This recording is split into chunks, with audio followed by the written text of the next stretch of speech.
Hello everyone, welcome back to my channel. একটা নতুন সুন্দর ভিডিও নিয়ে আজকে চলে এসেছি।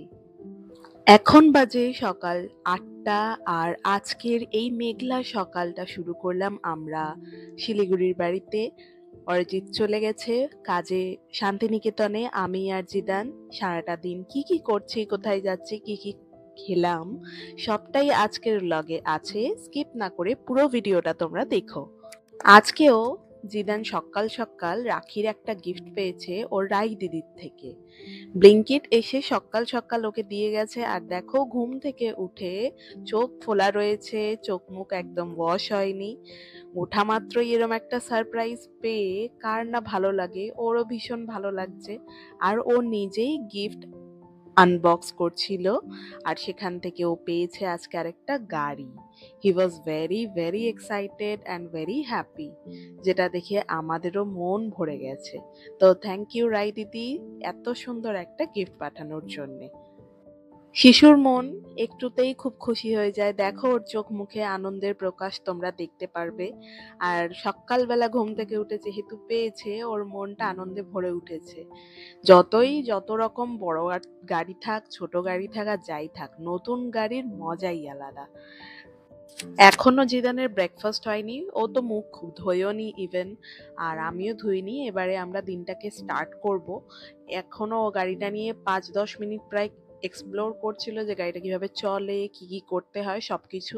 আর সাথে একটা রাখিও এসছে, সেটাও তোমাদেরকে দেখাবো। তো এখন ওকে আমি ফ্রেশ করিয়ে নিয়ে ব্রেকফাস্ট করিয়ে নেব, তারপর আমি নিজেরটা করব। আর জিদানের ব্রেকফাস্টেই হয়ে গেছে, দেখো শুরু হলো ঝমঝম করে বৃষ্টি। আমি ভাবলাম যে চলো, আজকে একটু মেঘলা দিন রয়েছে, বৃষ্টিটা না হলে ভালো হতো, আমার একটু জামা কাপড় কাচার ছিল। কিন্তু আকাশ কি সেগুলো আর শুনবে? বৃষ্টি শুরু হয়ে গেল। এই বৃষ্টি যে কখন থামবে কোনো গ্যারান্টি নেই তার, সারাদিন চলবে, এমনকি ৪ থেকে ৫ দিন পর্যন্ত চলতে থাকে। এরপর আমি আমার ব্রেকফাস্টটাকে সেরে নিলাম এবং ঘরের কাজগুলো করব বলে রেডি হলাম। ও বাবা, জিদান দেখি আমাকে কোনো কাজই করতে দেয় না আজকাল। ও সমস্ত কাজ একা করবে। কত হেল্পফুল আমার ছেলেটা এখন থেকেই। ওর মাত্র ২২ মাস বয়স, কিন্তু মায়ের সমস্ত কাজে ওর হেল্প করা চাই। আমি এই বিষয়টাকে এনজয় করি, আমি একটু ডিস্টার্ব হই না। মাঝে মধ্যে হই না, একদম বলা ভুল, যেদিন তারা থাকে একটু বিরক্ত লাগে ঠিকই, কিন্তু আমি ওকে এক্সপ্লোর করতে দিয়ে, ঠিক আছে তুমি করে নাও। ও যতক্ষণ ওর মন চায় ততক্ষণ করে, তারপর ও আমাকে দিয়ে দেয়। তারপর আমি টুক করে আমার কাজগুলোকে সেরে নিই। কারণ ওর থেকে ওই জিনিসগুলো আমি জোর করে যদি কেড়ে নিই, তাহলে ও খুব রেগে যায়, খুব বিরক্ত হয়। তো আমি ওকে করতে দিই ওর মতন করে। এরপর ওর লেট ব্রেকফাস্টের টাইম হয়ে গিয়েছিল, সেটা আমি ওকে করিয়ে দিচ্ছি। আর এখন ওর স্নানও হয়ে গেছে, যদিও লেট ব্রেকফাস্ট ঠিক নয়, এর একটা লাঞ্চই চলছে আজকে, একটু তাড়াতাড়ি চলছে আমাদের ঘড়ি। তো বাজে এখন দুপুর ১২টা, এখনই আমি ওকে লাঞ্চ করিয়ে দিলাম। আর দেখো, ও সুন্দর করে সেজে রাখিগুলো পরা শুরু করেছে। আমি খাওয়ানোর পরে ওকে করালাম, যেহেতু এখন ফটোশুট হবে, ভিডিও কল হবে, সবাইকে দেখানো হবে, সেই কারণে ওকে আমি আগে খাইয়ে নিয়েছি। তারপর ওকে আমি রাখিগুলোকে পরিয়েছি। সমস্ত রাখি পরে জিদান বেজায় খুশি। আর দেখো, ক্যামেরা নিয়ে ওর মারপিট চলছে।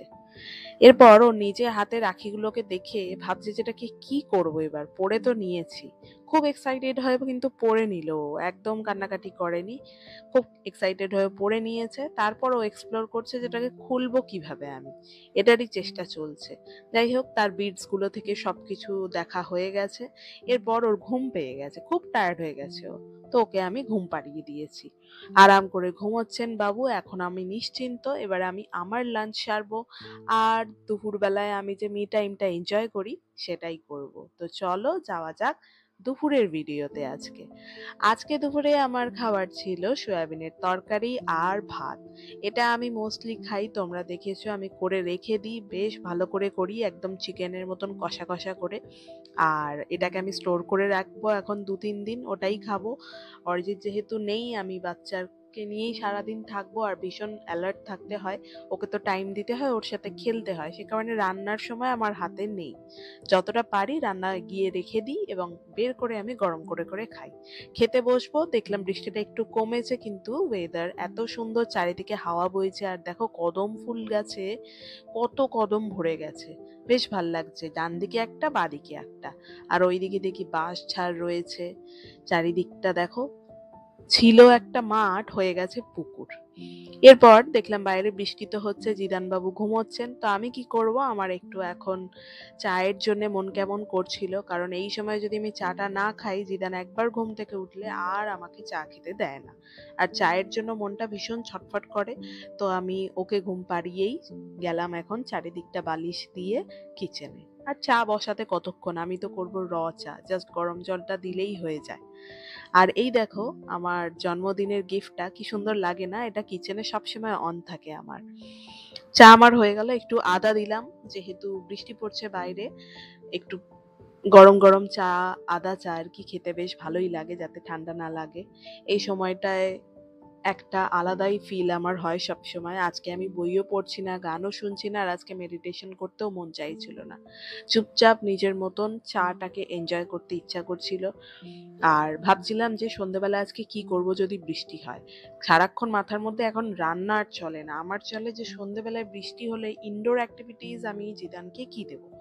আর বৃষ্টি না হলে তো আমরা নিচে চলে যাই, ঘোরাফেরা করি, কোনো প্রবলেম হয় না।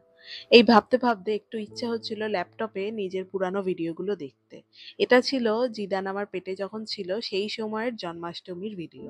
আমার গোপু সোনাকে সুন্দর করে সাজিয়েছিলাম, আর ওকে দোলনায় বসিয়েছিলাম, খুব সুন্দর করে জন্মাষ্টমী সেলিব্রেট করেছিলাম। সেটার মেমোরি একটু দেখছিলাম ল্যাপটপে বসে বসে। তারপর ঘুম থেকে জিদান উঠে গেল এবং ওকে আমি খাওয়া দাওয়া করিয়ে দিয়ে সন্ধ্যাবেলায় নিয়ে গেলাম একটু নিচে। যেই দেখলাম বৃষ্টিটা আজকে আর হচ্ছে না, মানে এখন হচ্ছে না, চারিদিকটা দেখো জল আর জল। আর যেহেতু আমাদের সোসাইটিতে কোনো রকম মাটি এই জায়গাটাতে নেই, পার্কে একটু আছে, তো আমাদের খুব একটা প্রবলেম হয় না এখানে ঘুরতে। আর আমি জিদানকে একদমই ছাড়ি না, ও তো ভীষণ দুষ্টু, ওকে না একদম ছাড়া যায় না। ও ছাড়া মাত্রই দৌড়াবে, হুড়োহুড়ি করবে, পড়ে যাবে, খুব বদমাইশি করে, সেই জন্য আমি ওকে ছাড়ি না একদম এখন। ওই মাঠে যখন নিয়ে যাই তখনই ছাড়ি, তাছাড়া ওকে এই সাইকেলে করেই আমি ঘুরতে নিয়ে যাই। তো ও আমাকে দেখাচ্ছে যে চলো মন্দিরে যাই আজকে, বারবার ওই প্রণাম করছে, তার মানে চলো মন্দিরে নিয়ে চলো। তো আমি বললাম ঠিক আছে চল, তোর এখন ঠাকুর দেখতে যখন ইচ্ছা হয়েছে যাই।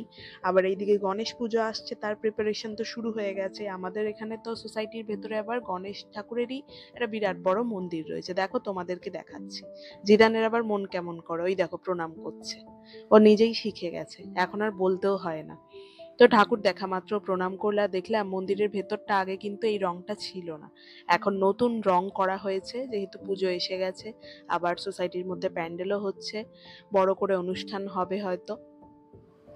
আর আমরা খানিকক্ষণ পর ঘোরাফেরা করে রুমে যখন চলে এলাম, ভাবছিলাম যে এবারে ডিনারে কি বানাবো।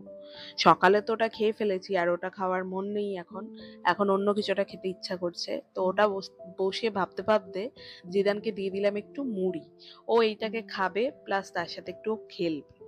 এটা এই রকম টডলার বাচ্চাদের বসিয়ে রাখার একটা ভালো ট্রিক্স, যে খানিকক্ষণ এই ধরনের কিছু দিয়ে বসিয়ে দিলে ওরা কিন্তু শান্ত হয়ে বসে খেলে। আজকে এতটাই ঠান্ডা পড়েছে, জিদানকে আমাকে সক্স পরাতে হয়েছে, সাথে ফুল প্যান্টও পরেছে ও। ইউজুয়ালি আমি ওকে কিচ্ছু পরাই না রুমের মধ্যে, কারণ ও খুব দৌড়াদৌড়ি করে ঘেমে যায়, কিন্তু আজকে বেশ ঠান্ডা, তো আজকে মোজা পরিয়ে রেখেছি। ও তো ওদিকে খেলাধুলা করছে, তো আমি এদিকে টুক করে রাতের রান্নার প্রিপারেশনটা করে নিলাম। আজকে বানাবো সয়াবিন দিয়ে পোলাও। তো আমার ফ্রিজে যা যা সবজি ছিল সেগুলোকেই আমি কেটে কুটে রেডি করে রেখে দিয়েছি এক জায়গাতে। সবকিছুকে কুকারের মধ্যে একসাথে দিয়ে ভালো করে নেড়ে চেড়ে নিয়েছি, আমি সমস্ত গুঁড়ো মশলা দিয়েছি। আর এটা পুরোপুরি নিরামিষ বানিয়েছি, পেঁয়াজ আছে যদিও, এটাকে পুরোপুরি নিরামিষ বলা যায় না, রসুনটা আমি অ্যাড করিনি। আর ভালো করে মিক্স করে তার মধ্যে পরিমাণ মতন জল দিয়েছি, একদম যতটা চাল ঠিক ততটাই জল দিয়ে আমি দুটো সিটি দিয়ে 10 মিনিট ভাপে রেখেছি, এবং আমার ঝরঝরে পোলাও তৈরি হয়ে গেছিল।